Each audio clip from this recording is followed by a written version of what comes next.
Rainbow Reflections, Book 1, A Kind of Magic. Chapter 17, Outside In. Hyaktu and Ren sat in the herb-scented healing room, watching Fern work on Zin's bruised body in the middle of the room. They were silent, both of them still shaking from shock at what had happened. "Did you know about this?" Hyaktu asked Ren at last, his eyes still on Zin. Ren shook her head beside him. "Did she show any sign of being uncomfortable with her body?" Ren shrugged. Hyaktu sighed. "Why didn't she tell us? We could have helped her. But now—" "She can't be helped?" Ren asked, staring at her father with wide eyes. "No, she can," Hyaktu said hastily. "But I think she will require help that I can't give to her." "You're not going to send her away, are you?" Hyaktu stared at his daughter in surprise. "Of course not. I wouldn't dream of it.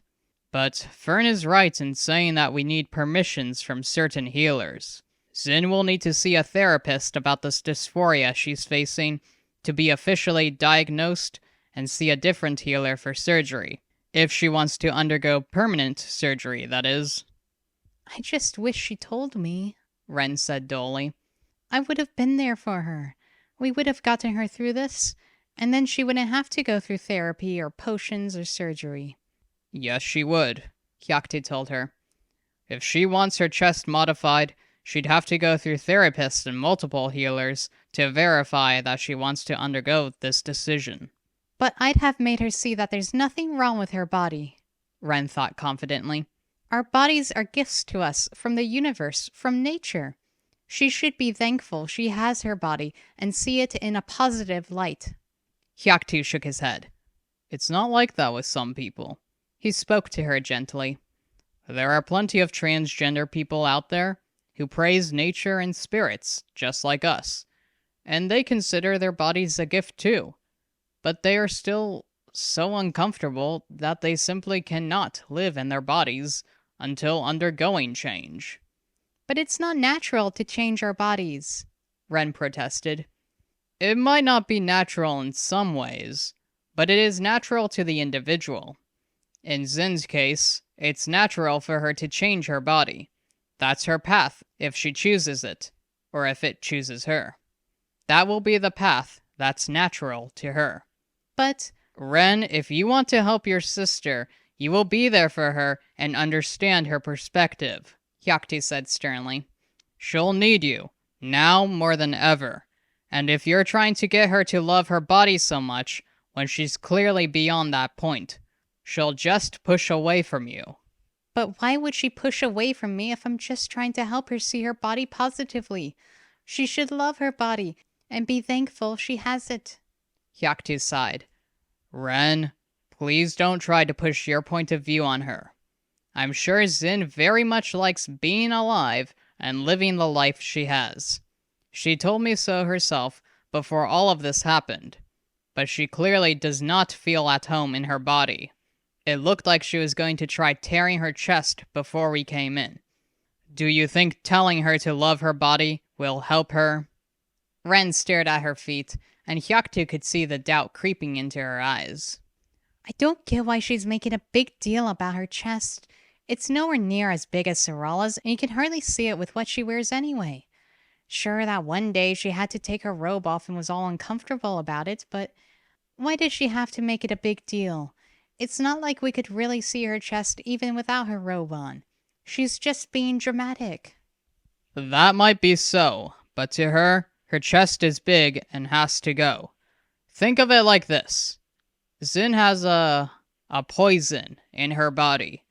This poison prevents her from being herself, being happy, and even accessing her magic. Removing this poison would allow her to be happy and probably reach her magic if it was blocking the magic off. And isn't that what you want for your sister?" Ren nodded at once. "Of course." "Then allow her to remove this poison if she so desires." Ren sighed and sat back in her chair. "I guess it makes sense when you put it like that. But Kershid said magic blocks come from being seriously injured or sick. Does that mean Zin is seriously sick? What about the other transgender students here? Did their magic block off just because they're transgender? Does being transgender mean you're mentally ill? Hyaktu shook his head at once. Of course not. Some transgender people might be depressed due to their dysphoria or feeling trapped in a body that isn't right to them, which can then result in a magic block due to being depressed or mentally stuck. But being transgender doesn't mean you're more likely to have a magic block or that you're mentally ill. Ren was quiet for a long moment, taking in his words. Okay, I was worried something more might be wrong.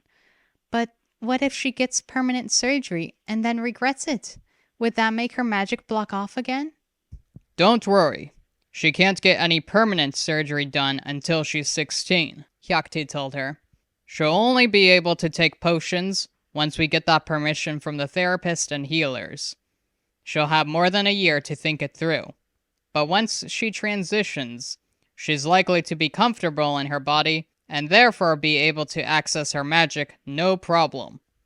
But did this actually cause her to have a magic block? Ren queried, biting her bottom lip. Because if she wasn't actually ill with anything or didn't feel like this all the time, then wouldn't she have done something? I thought you said she did manage magic sometimes, Hyaktu asked, glancing down at her with one side of his unibrow raised. Ren blushed and looked away.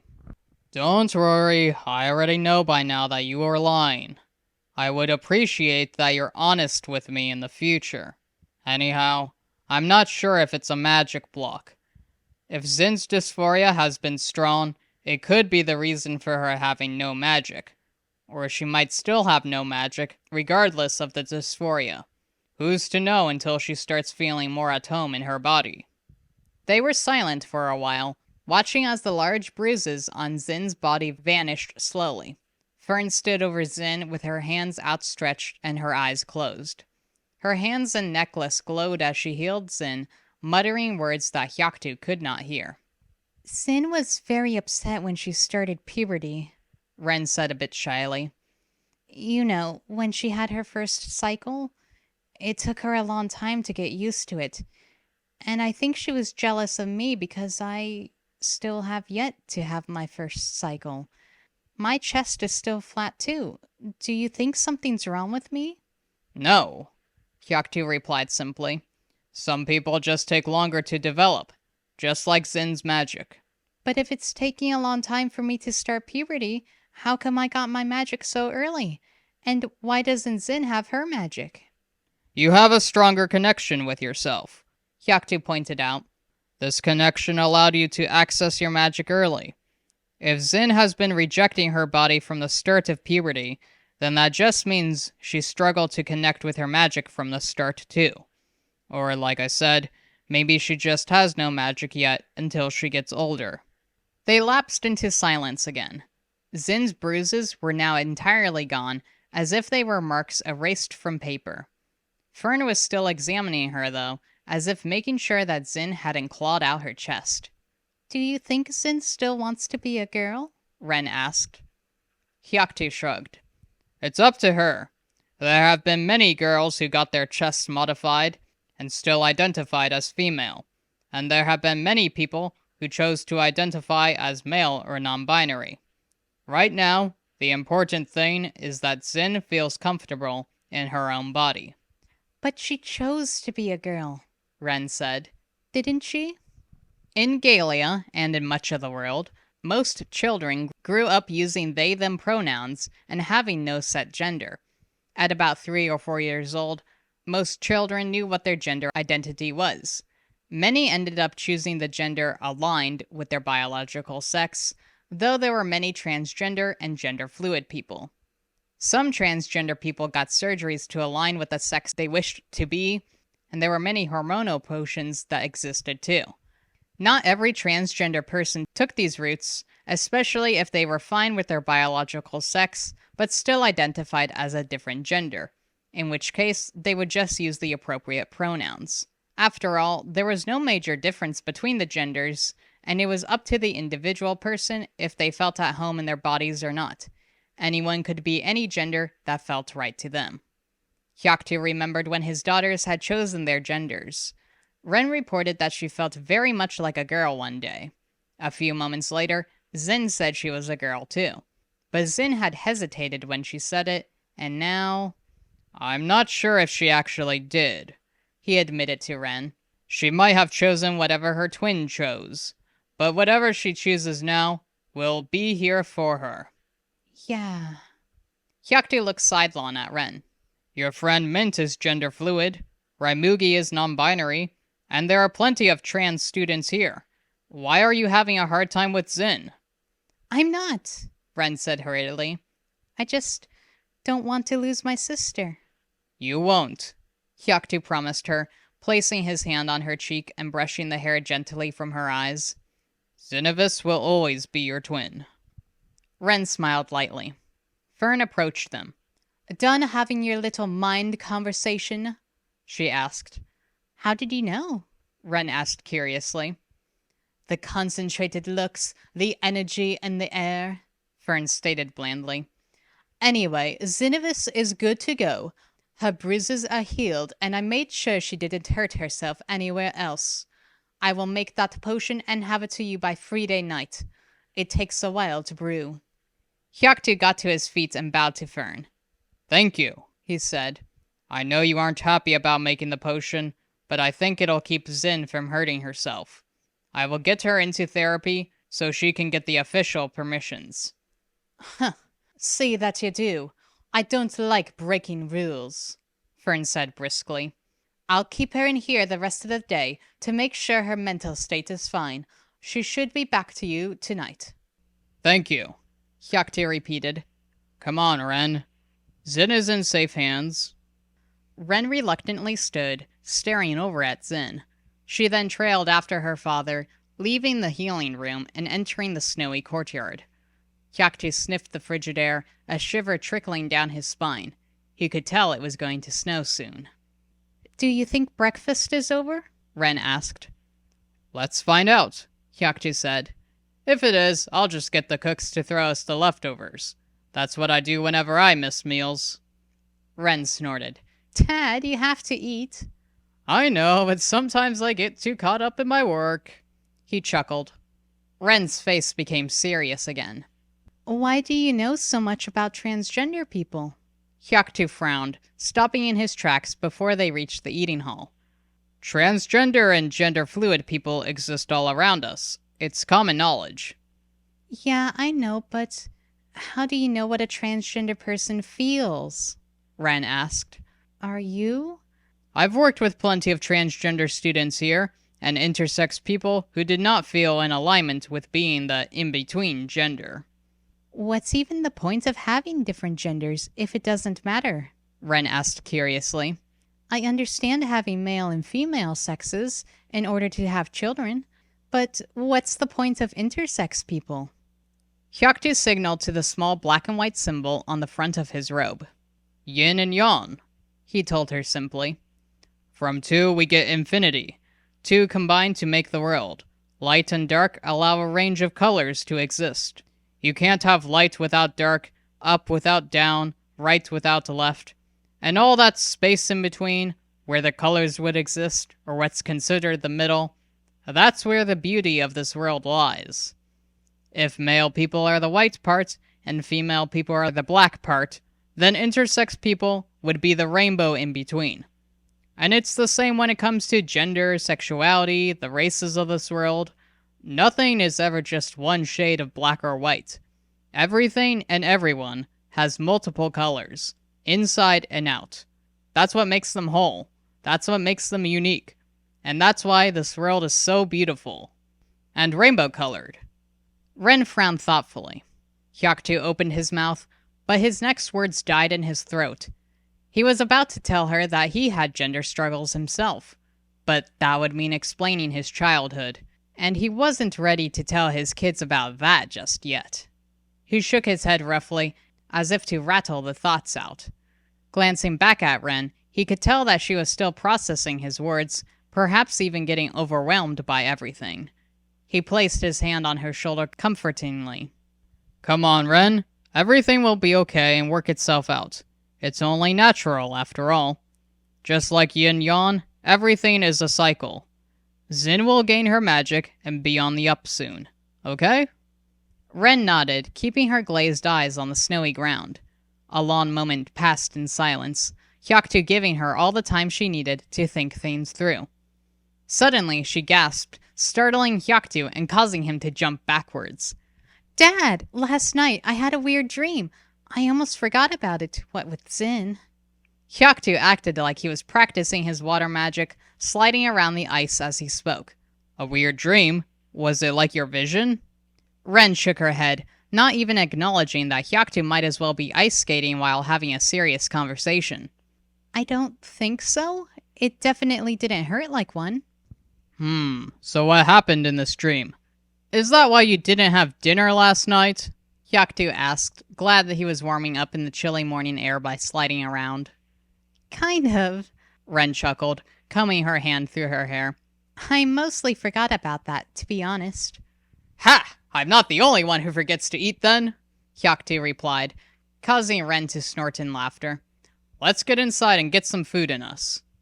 Yeah, good idea. Hyaktu led the way to the eating hall, still sliding on water-turned ice, hoping that there was still some hot cocoa left. He opened the door for Ren, then trailed her inside. There were still plenty of students eating in the cozy room, though the cooks were putting the food away. They saw Hyaktu approaching and stopped what they were doing, quite accustomed to him coming in late for meals. Late again, Hyaktu? One of the cooks chuckled. Yep, Hyaktu said merrily. We'll just take whatever's still out, then we'll be on our way.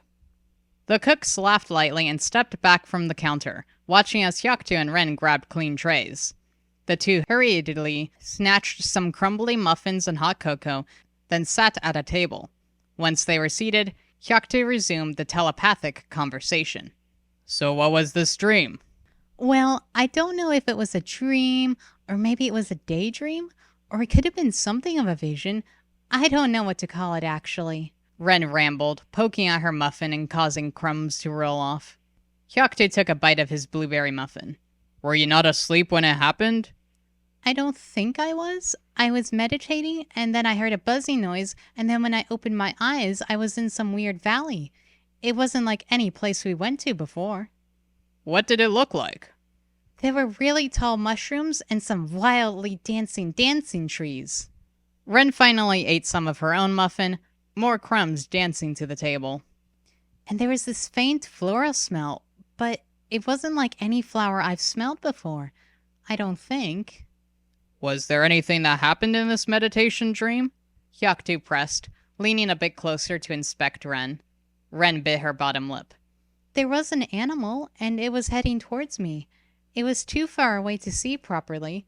Do you think it was the animal I heard outside? Do you think it's the one giving me visions? Hyaktu frowned, his muffin forgotten as he ran his fingers through his hair. It could be. But I'm sure if it's an animal trying to reach out to you, well, it's more likely to be a spirit than an animal. Ren's eyes lit up. A spirit? Oh, do you think I have a spirit guide? That's so cool. Hyaktu smiled lightly. Let's hope it's a guide. How did you feel when you saw this creature? Excited? Threatened? I felt on high alert after, I guess, but no, not threatened. Hyaktu sat in silence for a while, in deep thought. Ren gazed at him expectantly. Are you saying anything to me, or just thinking? I'm not getting any messages. Just thinking. I suppose you will have to wait to see if you meet the spirit again. If you do, please alert me at once. Do you think it was something bad? Ren asked, pausing as she made to take another bite from her muffin. Maybe something to do with that mirror shard Sorella found? A series of images flashed through Hyaktu's mind. A mirror shard, a jagged face, a large storm. He closed his eyes for a moment. We cannot label something as good or bad. There is good and bad to everything. Remember, yin and yang, the natural order. I know, Dad. As for the mirror shard, it is a possibility that your meditation dream and or visions are connected to that. We'll just have to keep an eye on everything, I suppose. Ren nodded, then said, I'll tell you if it happens again. Hyaktu opened his eyes and smiled at her. Thank you. The two finished their breakfast, Hyaktu swiping the muffin crumbs off the table and tossing them in the trash can. Hyaktu then claimed he had to get back to work, leaving Ren in the eating hall alone. He walked outside for a moment until reaching the door that led to the entrance hall. Entering the admin hall, he headed for the security office. There were several frog oils in the room, most of them staring out the front window of the school and into the forest beyond. A few others were positioned throughout, some on tabletops and a few on the floor. The eyes of the statues glowed purple as they detected his presence, but they did not move and merely awaited their master's orders. Just keep doing what you're doing, Hyaktu told them. He pulled the mirror shard out of his robe pocket, which had been sitting there for months. He quickly scanned its surface, not allowing himself to look directly at it. But the shard was as plain-looking as the day he first saw it, and he couldn't detect anything watching him from the other side like he had before. Sighing, he returned it to his pocket. Frog oils, he said abruptly, and they all turned towards him. I want 2 of you to search the courtyard for more mirror shards. I want another 2 of you to search the classrooms, library, and greenhouse. 4 of the frog oils hopped away. They paused at the closed door, then one bounced up to open it. The statues were soon on their way out, closing the door behind them. What's going on with these spirits? Hyaktu wondered, walking over to the window to gaze into the forest as well. First the mirror shard, then Ren's vision, and now a spirit is singling her out to meet with her? What do they want? He reached into his opposite pocket to pull out his personal mirror. Before he really knew what he was doing, Jabali's image showed up on the glass as he called his friend. But Jabali did not answer, the mirror giving up the attempt to connect after a few minutes. Probably busy with his shop, Hyaktu uttered to himself. I'll just ask him to keep an eye out for spirits later. But something is definitely going on here.